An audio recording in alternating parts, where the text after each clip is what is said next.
reported death of Kim Jong-Nam, the half-brother of the Democratic People's Republic of Korea leader. Last week on Kim Jong-Nam at the Kuala Lumpur airport.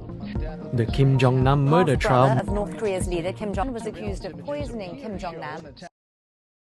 Good evening, everyone. Today we are going to present a critical forensic case study on one of the most audacious and geopolitically shocking assassinations of the 21st century, which is the murder of Kim Jong-Nam at Kuala Lumpur International Airport 2. My name is Alia Azhar and I will talk briefly about this case before we dive in deep. So let's take a look at the chronology of this case. On the morning of February 13, 2017 at KLIA 2, a North Korean man travelling under the name Kim Chol, which later identified as the Kim Jong-Nam, was waiting for his flight to Macau. He was the half-brother of North Korea's leader, which is Kim Jong-un. And suddenly, out of blue, there were two women walking up behind him. The first woman wiped a liquid directly onto his face, and then the second woman quickly did the same. And then within the few minutes, Kim suffered a severe seizure and died on the way to the Putrajaya hospital. Now, what makes this case truly unique? It is the strange excuse given by these two women. They were not professional killers, nor were they related to North Korea. They were just ordinary Southeast Asian women. So the first suspect is Siti Aisyah. She is Indonesian, and during that time, she's just 25 years old. Next, a second suspect, Duan Thi Huang from Vietnam, and she is 20 years old. Siti and Duan claimed they had no idea they were murdering someone. Instead, they believed they were just taking part in some kind of prank show or video on YouTube during that time. They were hired by video producer and asked to wipe some kind of baby oil or lotion on strangers' face for the sake of entertainment. This leaves us with a huge forensic question. The question is, what exactly were the deadly substance that they were thought baby oil or lotion initially? Hi, my name is Nur Shaira. Today I will explain about toxicology data. So, what is exactly VR nerve agent? This image shows the chemical scuto of VR nerve agent, also known as OFTS2-diisopropiamino acid, methylphosphonolthioate. VR is an extremely toxic organophosphate nerve agent. It affects the nervous system by interfering with normal nerve signal transmission. Because of its high toxicity, even very small exposure can become fatal.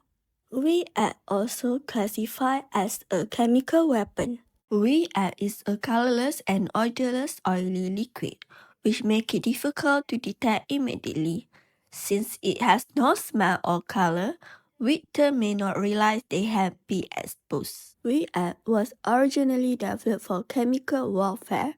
VR can cause death within minutes because it acts very quickly inside the body. When absorbed through the skin, eyes, or lung, it rapidly affects the nervous system and breathing muscle. VR is an organophosphate compound, meaning, as shown in the image, phosphorus atom is bonded to the oxygen and sulfur atom, making it highly toxic to the nervous system. VR is also classified as a nerve agent because it disrupts normal nerve communication between nerve and muscle. As shown in the image, nerve signals keep firing continuously, which can lead to paralysis, respiratory failure, and death. The important property of VR include lipid solubility, which means it can dissolve in fat easily. Because human skin contains lipid, VR can rapidly penetrate biological membrane and enter the bloodstream. Rapid skin absorption, persistent in the environment, meaning it does not break down easily. It can remain in soil, water, and contaminated surface for a long time, which increase the risk of exposure and extremely high toxicity even very small amount. One important feature of VR is that it blocks the acetylcholinesterase enzyme Normally, this enzyme breaks down acetylcholine after nurse transmission.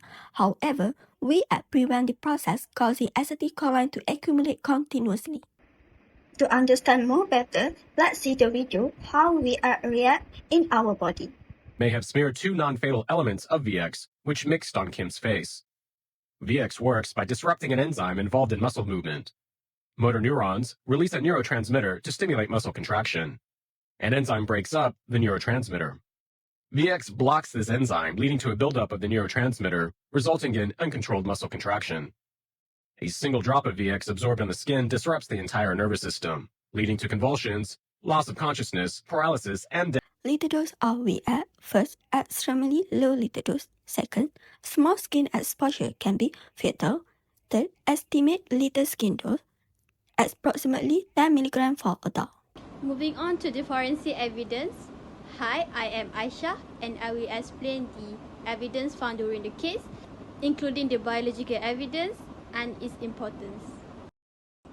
According to post-mortem report done by Dr. Muhammad Shah bin Mahmud and Dr. Nurliza binti Abdullah, forensic pathologists at Hospital Kuala Lumpur at that time, evidence found on the victim that confirmed the death was from VX acid, including swabs, which samples were taken from the eye mucosa, face, and in the plasma. VX degradation products were found in the blood and urine.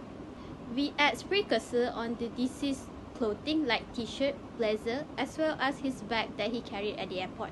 Of this evidence shows significant presence of the VX nerve agent found on the victim's body.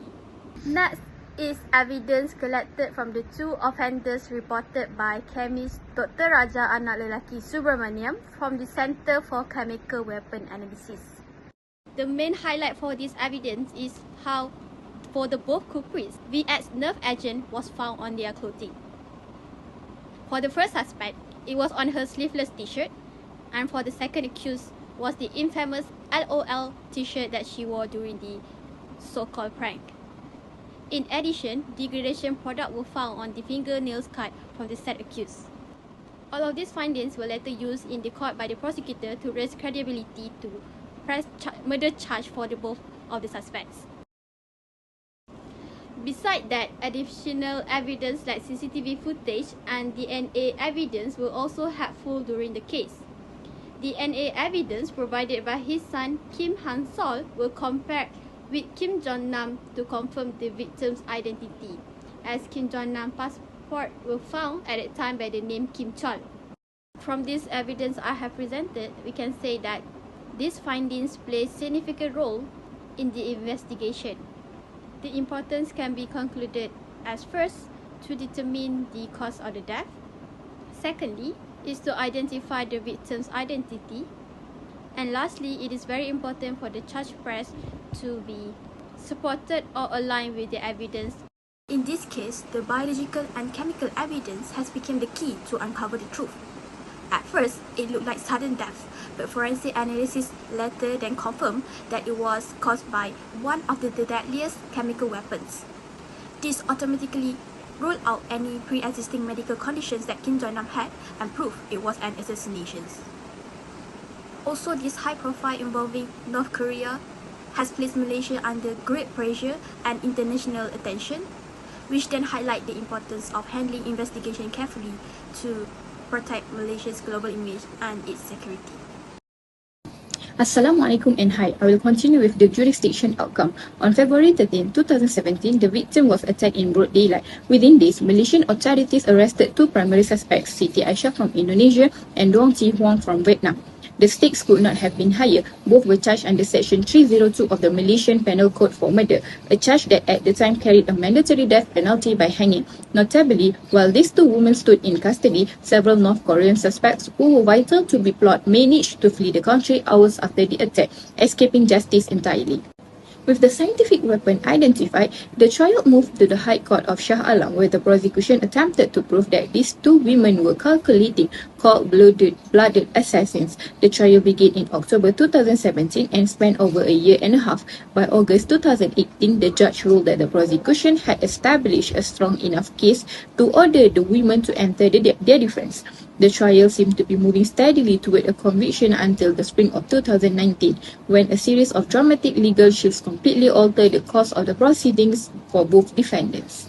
The prosecution's evidence was scientifically overwhelming. They had conclusive autopsy results confirming acute chemical poisoning. They had undeniable toxicology reports showing VX on the victim's eyes and face, and even matching traces on the suspect's clothes. Finally, high-definition CCTV captured the precise smearing motions. Physically, there was no doubt the woman committed the act. However, a critical legal question remained unanswered.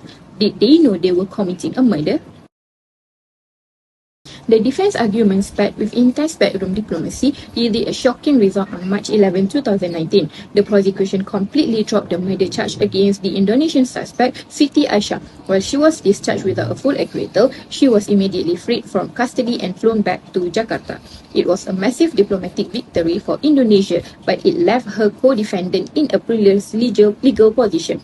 With her co-defendant freed, Vietnam stepped up its diplomatic pressure for Don Tai Hong. A few weeks later, the prosecution offered a clear bargain. The capital murder charge was dropped and replaced with a much lesser offence, voluntarily causing hurt by dangerous weapons. Hong pleaded guilty to this charge. She was sentenced to 3 years and 4 months, but with credit for time served and standard Malaysian prison remissions. She walked free just 1 month later in May 2019.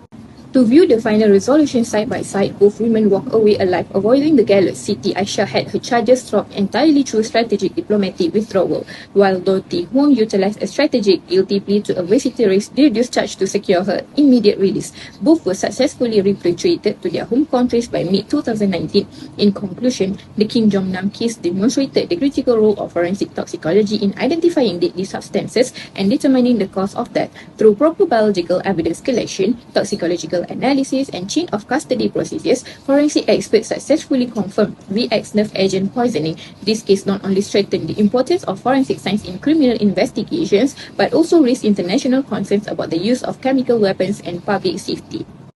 And these are several references that we use in this case study. That's all from us. Thank you.